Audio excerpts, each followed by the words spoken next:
DP MPTSP di Dukcapil dan Samsat, sebab selama ini mereka melayani masyarakat dari luar kota.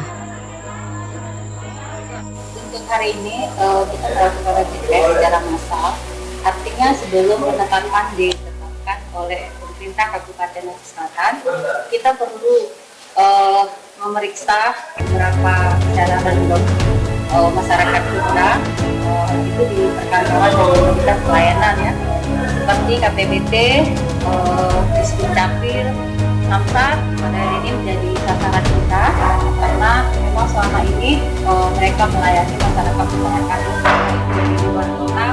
Mudah-mudahan tapi dari beberapa yang kita sudah periksa.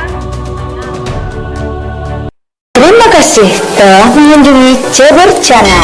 Jangan lupa komen,